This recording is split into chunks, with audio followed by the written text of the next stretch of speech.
Hi everyone, welcome to another video. So I probably have forgotten how to do makeup. It has been at probably 2.5 weeks since I filmed. For those who don't know what happened, you can check my community post about it, but it's not been a good time. So I'm back in some capacity. I have even more to catch up on, but so today's video is just going to be a simple using some of the new makeup that has arrived while I was kind of just trying to avoid feeling of being alive. I did end up having an Ulta coupon where when I was trying to buy the ColourPop Pokemon stuff that sold out on the website, I ended up using an Ulta coupon and it would have been less than, like, you know, if I didn't use the coupon because of like shipping and stuff like that. So I did end up buying more of the Pokemon collection than I had originally intended. I'll mess around with that. I made another YesStyle order because the Roman Spring Fever collection hit YesStyle. I'm starting off with my Jaclyn Under Eye Primer, which I still have a small amount left of. I considered buying backups off of like Mercari or Poshmark or eBay or something, but I don't know if I should, because I can guarantee you anything that I would buy at this point, the product is going to come out separated, which doesn't affect the product performance if you mix it back together or remove some of the liquid. But I don't know if I should be doing that, but I'm just going to use that really quickly. That is the one and only product that I actually kind of miss from her line, or well, Morphe's line. I literally just like kind of threw some water on my face before I sat down. So I'm going to use my Dominique Cosmetics primer. This is my last backup.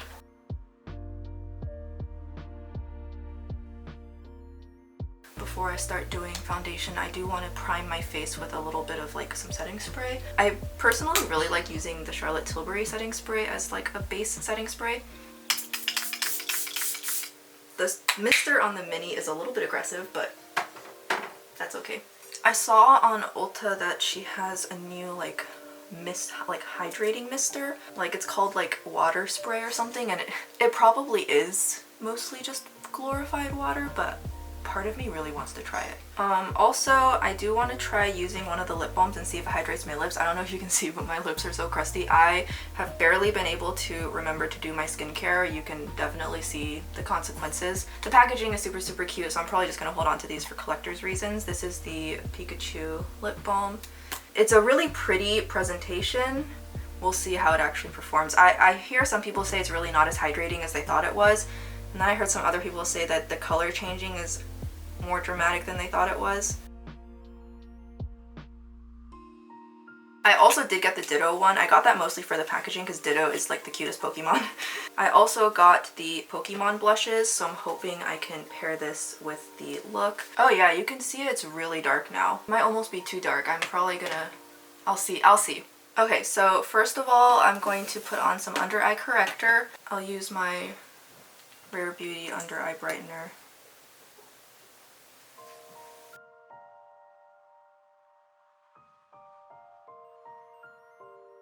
And then I am going to color correct my red spots just like a little bit. I'm going to use the WAKEMAKE foundation. Oh no, I'm holding up the Makeup by Mario one. I thought I was holding the WAKEMAKE one, which now that I think about it, the WAKEMAKE one, is it just me or does it feel like WAKEMAKE was kind of like spinning off of Makeup by Mario maybe? Because WAKEMAKE has a similar finish, but better. Since I picked this up, I must have picked this up first because I think it's in my like, I don't know if I want to declutter this or not pile. I have it in the shade 1C, which totally doesn't really match me, but I kind of want to try using it, see if I like it or not. I've only used it a couple times and I thought it was just okay, but because I picked it up, I feel tempted to use it again, so I will use it again. The shade range is really not super great if you're olive because like this is 1C, so it's gonna be too cool for me, but 2N is too dark. This was decluttered to me. Somebody was like, hey, I just don't want this anymore. You want it, just pay shipping. And I was like, why not? Because I have a guilty pleasure of just loving to just try new foundations. Otherwise, I would have never bought this on my own. The last time I used it, I distinctly remember it not really sitting that well on my skin, but my peach fuzz has also grown back in. I'll have to shave my face again sometime. Concealer next. My under eyes are feeling kind of dry. I'm gonna use my Tom Ford concealer. This has not got complete coverage, but I don't know, I feel like if I use anything other than something like this, it's going to look or feel really dry. This one blends like so readily and easily, so I do like to just kind of gently use my finger.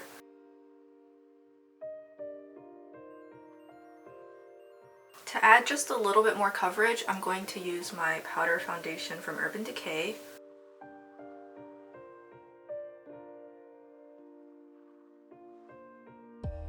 Yeah, you can still kind of see them, but it's a little bit less pronounced, which is good.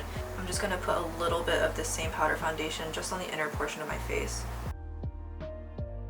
And that just kind of really smooths out because my pores are most prominent, like right here. So Korean shadows, generally speaking, are pretty mattifying. Usually they don't have a problem with blending, so I'm going to use my Fenty Beauty eye primer. Now, I've noticed most Korean beauty video channels that I watch, people just don't use eye primer because they really don't use much eyeshadow, and so there's just no need for eye primer if your eyeshadow is going to be so minimal. I mean, like, because if it were to fade or crease, nobody would notice. Eye primer is just kind of not as much of a must there.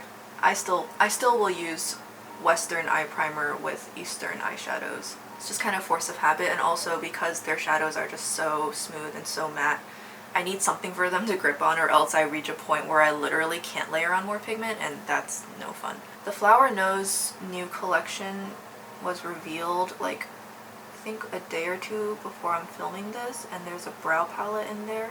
I'm not sure if I want to buy the brow palette or not, but maybe I went too hard on that. My hands are also kind of shaky right now, so my eyebrows are not at their best. I was going to do the 40% off sale with the Laura Lee brushes to get more, but all of my favorite brushes have been sold out for a really long time. I contemplated getting the full set because like 40% off for her brushes is actually like a stupid good deal, but then I just forgot. I did a lot less Memorial Day shopping than I thought I would. Before May 17th, I definitely had a lot of sales that I was going to check out, possibly indulge in planned, and then of course I just like the 10x foundation point week for Ulta was basically the time for me to get anything that I had been wanting to test out or try, like, and then just easy peasy hit the 2,000 points, get $125, because I only had to spend I think maybe like $70 and I would have gotten to 2,000 points, but it just came and went. It does not feel hydrating. My lips feel drier than they used to. What? I'll have to keep trying that. It's okay, I mostly got it for vanity purposes anyways. I'm gonna put on a backup balm. Yeah, nothing of the pink came off onto this clear balm bullet. So this is a staining lip balm, which if you're into that for longevity, not a bad thing, but it's a good thing I'm using Black Hush today, and I'm pretty sure I'm gonna be using like one of the Juicy Lasting tints or one of the Spring Lasting Color glosses, so the crustiness of my lips is not gonna be a problem. So the eyebrows are on. They have looked better.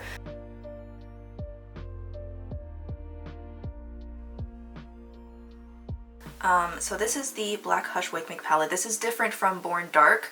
They had Born Dark and Black Hush. They both look honestly the same, and Black Hush is kind of a more high contrast saturated version of Born Dark, was what it felt like to me. So just so you guys know, just definitely like don't get confused. If you want this really dark black and pink palette, make sure you get the one that says Black Hush, not Born Dark. They have so many palettes at this point. I was hoping to get a lot of them off of YesStyle, but like Blue Core and stuff like that, but they're like constantly sold out. So I'm probably gonna have to get the rest on Beauty Box. I really want the Blue Core one, I really want the Lime one, and I really want the new Vintage Blue one. So, but we'll see how this performs, because that all hinges on these shadows. And I do want to put a Super Shock on top, so we'll see how the Super Shock works on top of these, because these are going to be pretty mattifying. I will be curious to see the results. I'm going to use the Squirtle Super Shock shadow. I'm basically going to focus on using this row right here and then darken it with this row up here. I have never used a WAKEMAKE shadow formula before. Korean shadows have come a long way, but they still sometimes can be, it's a love it or hate it kind of formula for sure, because the pigmentation is very soft. A lot of eyeshadow palettes from Korea I just will straight up skip, because the whole palette, every single color is like so light, and I'm just like, who the heck is gonna use this? Every shade looks the same. That's why I don't have more. The ones I do have are the ones that have more of a high contrast. Aesthetically, I love looking at them because their packaging, the layout and everything is just so pretty. Like, I would love to just decorate my makeup space with them, but that is literally like such a stupid use of money. It shows up, definitely. My eyelids are kind of hyperpigmented though, so I do wish my eyelids were a little bit lighter. And you can see even on top of my tacky eye primer, it blends quite easily. Korean shadows, in my experience, are pretty much universally super powdery and super soft, so lots of kick up in the pan. Here I can show you really quickly. Do you see all that powder that's just kind of floating around on my pans? But that makes them exceptionally easy to blend, but they're not opaque. So just, you know, don't go expecting that. But they blend very nicely, and I would say they're extremely beginner friendly. The only downside is, of course, if you have a darker skin tone, even if you're like just tan, make sure you go for one that has a lot more of a color depth variety, or else it's just straight up not going to show up on you. I really like the 3CE New Take palettes for that reason. And I'm going to go into the darker tones, so I'm going to start working on the top row, and I'll see what I can produce. Not a super complicated look as far as like structure goes. And since they're not opaque, it also is very forgiving blend wise. Which, like, you know, if the shadow is not opaque, but it blends really easily and it looks even, then I'm willing to give it a pass. And it's not like the advertising or marketing for these products promises pigment. They advertise these as like soft and blurring, and they're not like misleading anybody. This is literally what it says on the tin. I feel like when it comes to the fact that the pigmentation is not super opaque, having this many pinks, they didn't need this many pinks because pretty much all the pinks are going to look identical since they're all kind of sheer. Which is why I'm still looking for a really good like white / light tinted primer so that I can like actually see the differences. I'm gonna see if I can deepen up with the black without causing too much fallout. And it looks black in the pan, but I suspect it's just going to look very dark gray.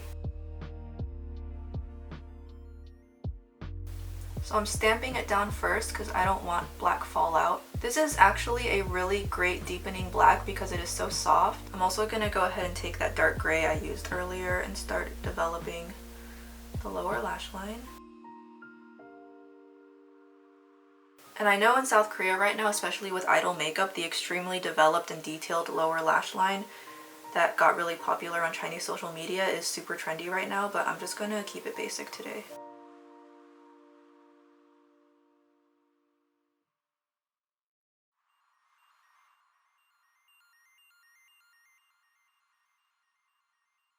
Which, when I add setting powder, I don't add setting powder all the way up to my lower lash line because A, my skin is too dry, and B, that would mean my eyeshadow wouldn't stick. Okay, yeah, I'm liking that so far.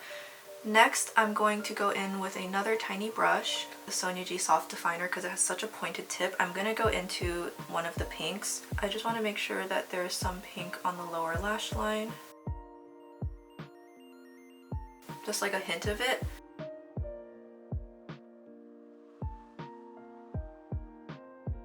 Now I'm gonna go ahead and try using this blue Super Shock, which is called Hydro Pump, which I personally prefer using Surf over Hydro Pump just because I don't like it when my moves miss, but you do you. It feels a little bit different from other Super Shocks I've touched. Alright, I'm gonna put this on the middle, and I have no glitter adhesive because usually these so much of it stayed on my finger. I was literally just about to say, usually these don't need glitter adhesive, they stick down on their own.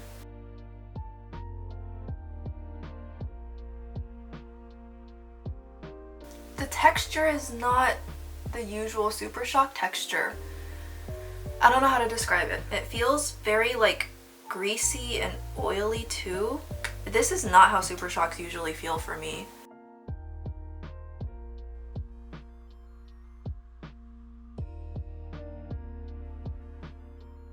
Okay, I'm like kind of shocked at how disappointing these feel. They don't feel like a Super Shock usually does. It feels very greasy, it's oily, it's piecey, it's almost crumbly. And I don't know if you guys can tell, but it is really not being kind to the texture on my eyelids. It's really not sitting well on my skin. And I've been living under a rock. I have not been, I'm like so not caught up on YouTube. I thought I would add everything to my watch later playlist and get caught up. I just cleared it out. So there are so many YouTubers I'm subscribed to that I'm behind, so I really don't really know people's opinions on this. I really hope I'm not the only one who thinks that these kind of suck. Okay, so for my inner corner, I really wanted to use this shade, which I thought was maybe a pressed glitter, but it's not. I did like swatch it just to double check. And I remember checking the ingredients list and I didn't see anything, so I'm just gonna take a nice, dense, stiff brush. And this is the kind of shade with very little base pigment to it. It's really meant to be kind of a topper, so actually I'm gonna go ahead and use one of these shimmers in conjunction with this. There are two shimmers in this palette. They are very, very smooth and more subtle. I think they're like kind of designed for the glitter topper to be used on top. Like, you see how smooth that is? I think they definitely were intending on you layering those together. Korean shimmers used to be so chalky and bad. I think they've gotten a lot better at doing the shimmery but ultra smooth than they used to. It's gotten better. It's still not quite there. I still think brands like NATASHA, DENONA do it better, but you also have to keep in mind that Korean road shop prices it's very competitive. The prices are much lower and the competition is very fierce. So the pinks and the blues blend really well into each other. It's kind of giving a cotton candy vibe. If the shadow wasn't like absolute crap, it's sitting on my eyelids so badly, I almost want to just wipe it off. I'm gonna go into Snow Cone from Circo Loco, which is up here. It is not quite the same shade as the blue, but I actually think it being a little bit more icy and pastel, it'll go even better with the pink tones. And I'm just going to stick it right on top and also use it to blend up into the mattes.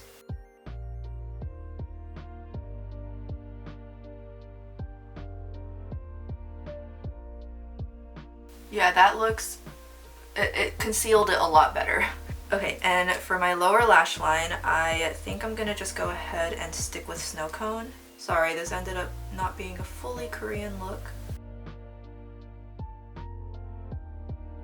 And then I'm gonna go back into the Black Hush, and I'm going to go in with my topper shade. I think these particles on top of the blue are going to look quite fascinating.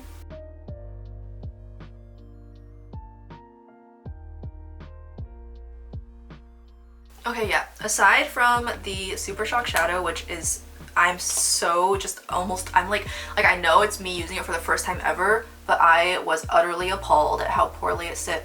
I think the Circo Loco shade definitely pulled it together, so here is the eye look completed. I'm gonna curl my lashes. I'm going to do mascara on camera because I wanted to try this new Kill Lash. I have tried the other versions before, didn't like them. I got this Shiseido eyelash curler off of YesStyle. This is the cheap version, and I think it's better for my flat eyelids. So if you have flat monolids like me, you may want to consider getting this one. I feel like this one really gets I can get down to the root of my lashes and really crimp them really nice and firmly without pinching my skin. Like, it just, you see how far down I can reach? I do want to make a video talking about different eyelash curlers soon. I just haven't gotten around to it yet, but I will soon. And then I'm going to use a second, I prefer to use different eyelash curlers for my top and bottom because A, I prefer different curvatures, and B, I don't want to cross-contaminate my eyeshadow pigment. I don't use waterproof on my lower lashes unless I'm needing them to last all day. Okay, so this is the CLIO Kill Lash Mascara in 04. Because I'm a terrible YouTuber, I just do this as a hobby, so I promise nothing. I don't know if this version is tubing or not. I've heard their other versions are tubing, but I don't know about this one. It has a much larger wand, so hopefully I don't make a mess. And I usually just do one eye at a time.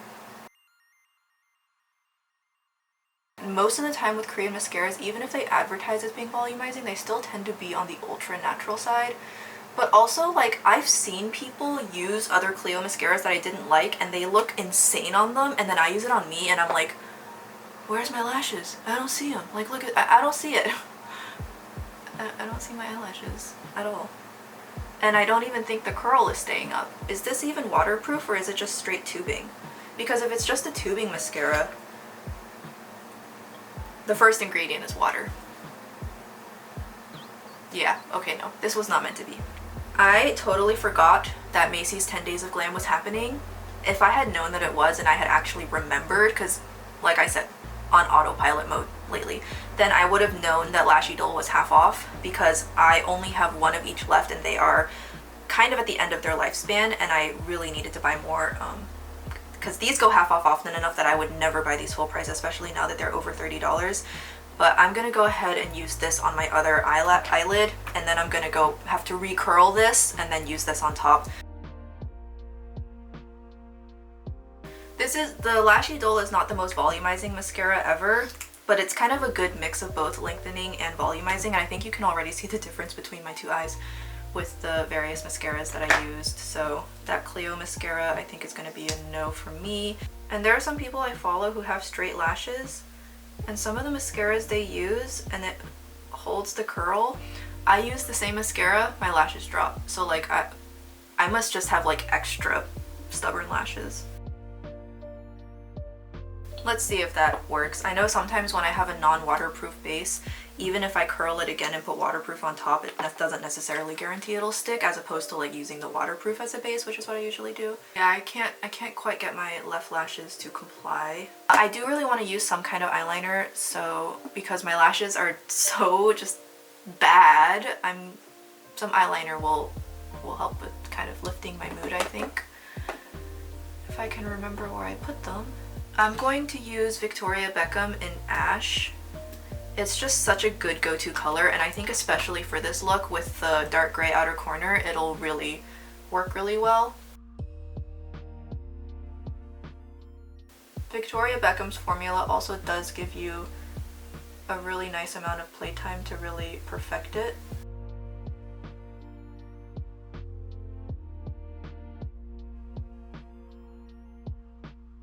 Okay, so next, before I go in with the Roman Better Than Contour, I am going to use a blush. And I believe all of the Pokemon that are on here are all Pokemon that can learn Metronome, I think. I'm not sure if Porygon can learn it, or maybe it could in the first gen.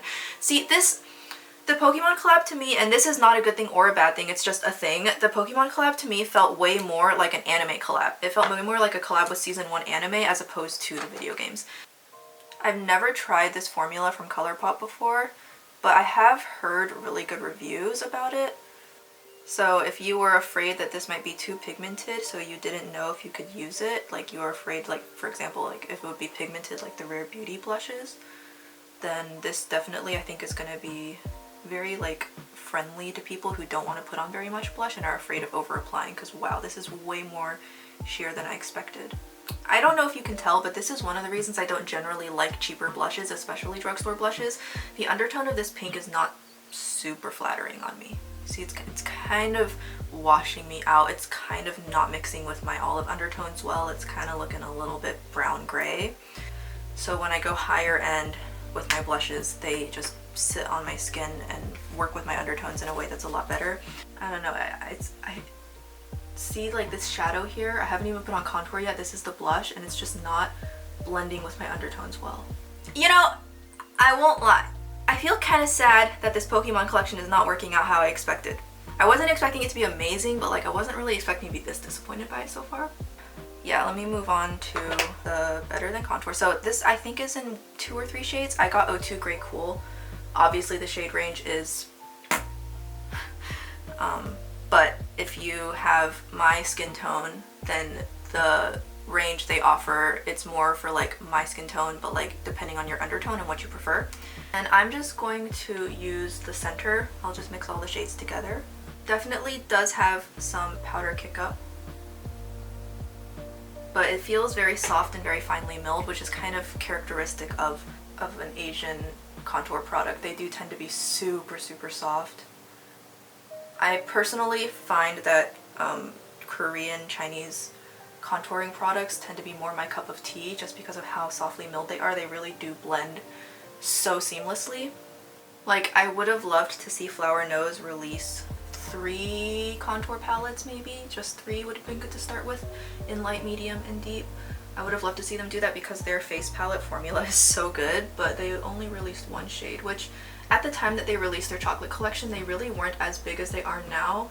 And I feel like, you know, we haven't seen any contour products from them since, probably because they're aware that they would, if they're gonna do it, they really have to do it right.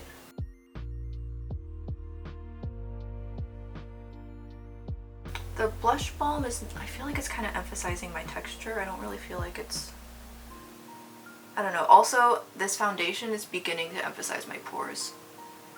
So I remember why I don't like it now, so I'm probably just gonna go ahead and give this away.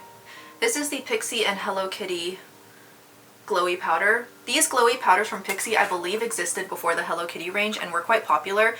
I don't really see them available lately, but this shade is really pretty. I do have both shades, one for collector's purposes because it's too dark, and I do use this shade. This is Sweet Glow.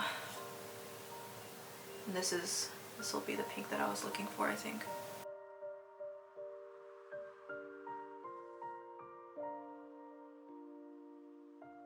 Okay, and I do kind of want to brighten it up just a little bit. I'm going to take Pearl from Becca. This I believe is discontinued. I use this very infrequently because it is white.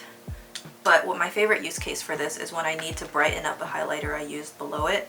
And so I'll just take a little bit of this and tap it on the pinpoints when I just want to like brighten up a different highlighter. And it actually does work fine on its own, strictly on like my nose and stuff. I do definitely really want to try more Korean highlighters going forward because I feel like they've started to really look super nice. But okay, the blush not coming through for me really threw off I think this entire look.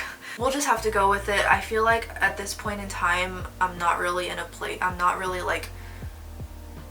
feeling brave enough to try and fix it right now. I feel like if I try it's gonna go so wrong. So I think actually I may be able to just pull a blush in from Hourglass. That might be my best bet. I'm just gonna use like a really tiny brush.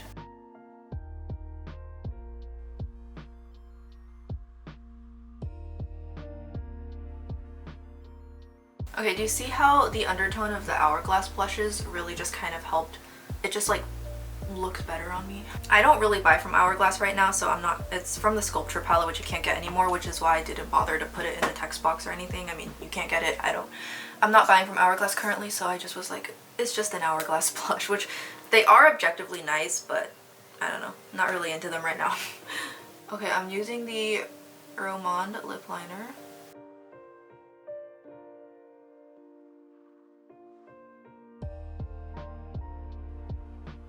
And then I am gonna go ahead and I think I'm going to use, I kind of wanted to go for this one. Here's the packaging. Ooh, this might be a little bit red, do you think? That's red, but maybe I can sheer it out because these do usually start really sheer. Yeah, on top of my pink lips, this is reading as much cooler.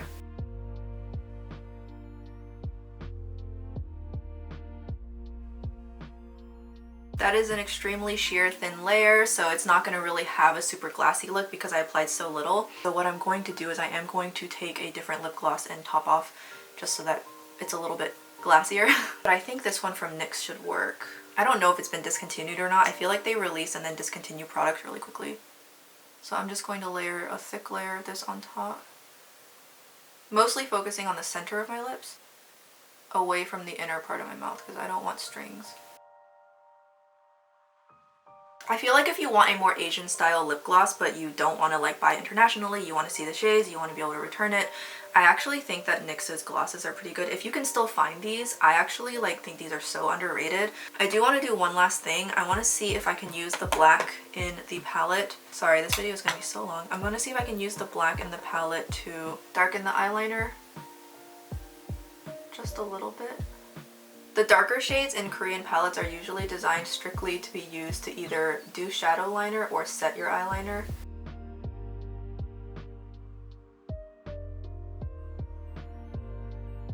My eyeliner goes at two different angles again. So this is going to be my finished look. I also like to kind of pull out some of my baby hairs. It's not awful, it could be better. Overall, I think the colors I chose worked really well together, but some of these products decided just to not show up. So first off, the Makeup by Mario foundation, not the biggest fan. I think I'm gonna go ahead and give this one away because it's just not working. If I had a Western eyeshadow palette that had these many shades of pinks, I wouldn't be super bothered because they would all look different on my eyelids. These pretty much all look the same, especially these three down here, pretty much all the same. So I kind of wish Korean companies could be aware that since their eyeshadows are not pigmented, to put less similar shades together. I wish they would be aware of this. But I also feel like when they have these on the models, they tend to use models with the whitest skin ever, and then they doctor the images and videos to be even whiter, like even paler. And so on such light pale skin, especially after they're done editing it, the shades look like they're gonna be different. But on my hyperpigmented eyelids, and bear in mind I'm not even that tan, but my eyelids are hyperpigmented compared to the rest of me, and I don't use tinted eye primer, so you could kind of see that the shades are gonna look different on me than they're gonna look on a model or anything like that. So just be aware of that. So formula wise though, I personally think there is absolutely a time and a place for shadows that are gonna be less opaque but blend beautifully and mattify and blur. Especially if you have oilier eyelids, you might really go for that. So, but just make sure you pick something that you like. I do kind of in the future want to make a video talking about my Korean eyeshadow palette collection with my personal recommendations, but stuff gets released and discontinued so fast that by the time I feel like I would put it together, half of what I would be talking about would not even be sold anymore. So it's a bit of a hamster wheel. I don't really want to get caught up in that, but the dark row was really nice. Like, this dark row is really good for people who want dark shadows that aren't intimidating to use, because you saw how easily they went on and they didn't cause like fallout issues. They didn't apply a giant dark patch that then was difficult to blend. So I think if you're wanting to get darker shadows but you're afraid of getting some that are just too much and you have to like make the tiniest babiest little dips into the pan to avoid overdoing it, you might actually really like the Korean take on these darker shadows because they're just so much easier to use. This was a piece of garbage for me. I don't see how other people can get such good results with these mascaras. I don't know what they're doing. Maybe it's just people with like curly eyelashes, but like I've seen Julia Adams use a variation of this and it looks great on her lashes, and she just must have, she has much nicer lashes than me. I guess they just look better on her than on me. I can never get these CLIO mascaras to work, so I'm just not going to bother. I'm never going to get another one ever again in this range because I'm pretty sure it's a tubing mascara, so if you're into that, go by all means. But I didn't even feel like, it said extreme volume. Where's the vol? I got nothing. I'm disappointed. And then next, the ColourPop Super Shock Shadow. Even more disappointed. I am like thoroughly and utterly and completely disappointed in this, and I'm gonna have to see if the other two Super Shocks are the exact same, because wow, like legit, that is, it was so crumbly and so bad. The only reason it doesn't look worse is because the NATASHA DENONA shadow is on top, but when I look really close, I can see it creasing and fading and patching off underneath the shadow, but that's hidden by the Circo Loco shadow. Instant Crush Cream Blush, Natural Matte Finish. I do like that it's a natural matte finish because I'm not the biggest fan of super dewy blushes because they usually eat my foundation, although newer gens of dewy blushes have not done that, so I feel like the technology has improved. But I digress. This shade of pink is not for me. This is why I don't usually go for cheaper blushes unless they're Asian, because they just aren't, they just don't work. And like if you're olive, this is not gonna work. Lastly, the gloss. I have full confidence I'm gonna like this. I use so little I couldn't tell, but generally speaking, I'm pretty much a sucker for Roman, so I definitely will be doing a full review on this later. I do want to do a full swatch and review of all of the new lipsticks in the Spring Fever collection. I know I'm like, I think I'm like a month and a half late, but I do want to get that out eventually. But on first glance, I'm really liking it, and I really like that the two colors of the glosses are so much brighter. So for those who thought that the initial release was too muted, too sheer, some of the colors kind of look the same, I think you'll definitely really like how these are a lot more vibrant. So look forward to a video coming soon where I lip swatch them all when my lips are not stained. But that's it. That's the video. So I hope you guys enjoyed this. If you guys have any questions, let me know. And thank you guys so much so far for being so understanding. Not really been online, so I see your comments. Thank you guys, everyone, for such kind comments. And I'm sorry I'm not responding, but I just hope to see you guys in the next video. And until then, take care. Bye bye.